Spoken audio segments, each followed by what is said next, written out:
Assalamualaikum warahmatullahi wabarakatuh. Salam jumpa rekan-rekan mahasiswa Universitas Terbuka dimanapun kalian berada.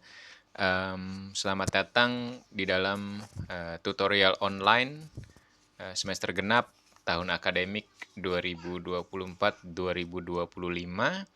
pada mata kuliah usaha-usaha milik negara dan daerah. Diharapkan rekan-rekan mahasiswa setelah mempelajari atau belajar dalam sesi tutorial online ini dapat memahami tentang peran keterlibatan negara dalam perekonomian nasional, kemudian negara dan sistem ekonomi, serta usaha-usaha milik negara dan daerah.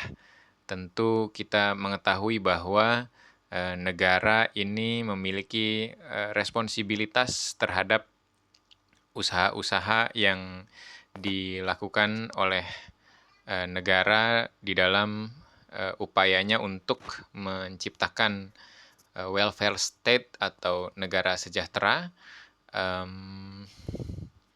Tentunya salah satunya adalah dengan mengoptimalisasikan usaha-usaha milik negara dan daerahnya. Tidak hanya berpaku pada bagaimana upaya untuk menarik pajak dari warga negara. Tentu saja negara punya kekuasaan yang luas untuk melakukan tindakan ini, di mana negara memiliki sejumlah peran seperti menciptakan atau meregulasi bingkai hukum atau legal framework, kemudian menciptakan stabilisasi atau stabilitas ekonomi skala makro, kemudian juga diharapkan mampu mendorong pertumbuhan ekonomi dan memangkas atau mengatasi kesenjangan atau gap yang ada di antara warga negara. Selanjutnya mengatasi kegagalan pasar akibat adanya isu-isu eksternal, kemudian adanya praktik-praktik monopoli dan informasi-informasi yang asimetris atau kontraproduktif dengan tujuan negara di dalam menciptakan welfare state tadi. Kemudian untuk sistem ekonomi ini ada 3 jenis. Yang pertama adalah sistem ekonomi komando, kemudian yang kedua ada sistem ekonomi pasar, dan yang ketiga ada sistem ekonomi campuran ya. Tentu saja usaha-usaha milik negara dan usaha-usaha milik daerah ini dimanifestasikan dalam bentuk badan usaha milik negara dan juga badan usaha milik daerah, di mana maksud dan tujuan dari didirikannya badan usaha milik negara dan badan usaha milik daerah itu adalah yang pertama memberikan sumbangan ekonomi nasional, tentunya melalui profit yang dapat diberikan oleh BUMN dan BUMD, kemudian tentu saja mengejar profit untuk mewujudkan itu semua atau mengejar keuntungan. Yang selanjutnya adalah menyelenggarakan kemanfaatan umum, seperti misalkan menciptakan lapangan pekerjaan, kemudian menciptakan multiplier effect, di mana keberadaan badan usaha milik negara dan badan usaha milik daerah itu adalah untuk menggenjot perekonomian nasional. Ya, kita tahu bahwa apabila sebuah badan usaha milik negara atau badan usaha milik daerah itu didirikan, otomatis akan ada multiplier effect atau efek berantai. Karyawan dari BUMN dan BUMD tersebut tentu saja akan semakin menciptakan geliat perekonomian. Mereka akan memiliki daya beli. Daya beli itu selanjutnya disalurkan kepada sektor lain seperti UMKM dan padat karya misalkan. Tentu saja uang atau perekonomian akan berputar, di mana itu sangat baik bagi perekonomian nasional. Kemudian yang ketiga, merintis kegiatan usaha. Kita juga mengetahui bahwa BUMN dan BUMD ini bergerak di berbagai lini usaha. Kemudian yang selanjutnya adalah aktif memberikan bantuan, bimbingan kepada usaha golongan ekonomi lemah ya atau rentan. Memberikan bantuan ini kita juga tahu bahwa konsekuensi adanya suatu perusahaan di Undang-Undang Perseroan Terbatas adalah memberikan corporate social responsibility atau tanggung jawab sosial perusahaan. Kemudian ada proses bimbingan juga di mana ini akan dilakukan oleh BUMN dan BUMD kepada mitra-mitra usahanya. Kita tahu bahwa tentu saja ini merupakan kontribusi yang diharapkan dari didirikannya badan usaha milik negara dan badan usaha milik daerah di Indonesia. Namun demikian, kita juga sadari dan memahami bahwa keberadaan BUMN dan BUMD ini tidak serta-merta pada akhirnya dapat menghasilkan suatu pencapaian tujuan sebagaimana yang diharapkan tadi.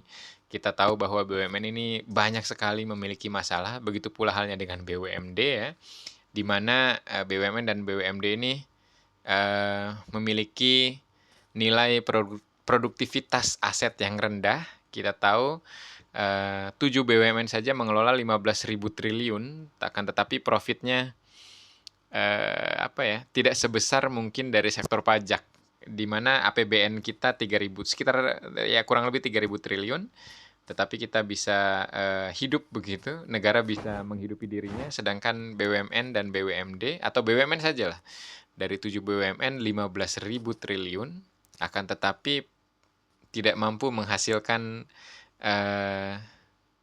laba yang produktif, padahal asetnya kita tahu besar, sangat besar. Selanjutnya adalah rendahnya profit margin atau margin keuntungannya tidak sebesar kayak modal yang dikeluarkan tuh nggak mampu menciptakan suatu keuntungan yang signifikan seperti itu. Selanjutnya adalah struktur keuangan dan modal yang tidak memadai. Nah, ini juga masalah klasik dari keberadaan BUMN dan BUMD yang kita ketahui bersama. Apabila BUMN itu merugi, mereka akan disuntik dari APBN, sedangkan apabila untung, ya kita sebenarnya nggak begitu mengetahui bagaimana mereka bisa untung begitu. Perusahaan sekelas perusahaan listrik negara atau PT PLN Persero saja, atau jangan PLN lah, PT POS mungkin yang sudah berdiri sejak 1946, itu sudah kalah dengan perusahaan-perusahaan seperti JNE, JNT, atau bahkan Tiki begitu kan, dan lain sebagainya, perusahaan-perusahaan distribusi ya, distributor begitu, atau perusahaan ekspedisi begitu. Selanjutnya, mereka juga belum menerapkan prinsip Good Corporate Governance atau GCG, di mana ya itu sudah keterbukaan, transparansi yang merupakan ciri dari Good Corporate Governance masih belum dihadirkan oleh perusahaan-perusahaan BUMN dan BUMD. Katakanlah seperti ini, mereka merugi, tapi ketika family gatheringnya kalau BUMN BUMD ini bukan main-main ya. Ada beberapa BUMN meskipun rugi ya tetap gatheringnya ya mewah-mewahan begitu. Selanjutnya, persoalan kualitas dan kuantitas SDM yang belum seimbang. Ini juga persoalan klasik di mana BUMN dan BUMD ini lebih banyak mengakomodir orang-orang untuk masuk ke perusahaan BUMN dan BUMD dari jalur orang dalam ya. Selanjutnya, kurangnya kerjasama dan sinergi antar sektor. Ini juga sangat penting. BUMN dan BUMD sampai memiliki banyak anak perusahaan yang semuanya sepertinya hanya menjadi beban bagi perusahaan BUMN dan BUMD itu sendiri karena tidak sinergis satu sama lain ya di dalam menciptakan suatu lini usaha begitu. Demikian video sapaan untuk materi inisiasi pertama. Selamat belajar. Semoga proses tutorial online di sesi pertama dan sampai seterusnya ini berjalan dengan lancar sesuai dengan harapan kita sekalian. Terima kasih atas perhatiannya. Mohon maaf apabila ada kata-kata yang kurang berkenan. Saya akhiri. Wassalamualaikum warahmatullahi wabarakatuh.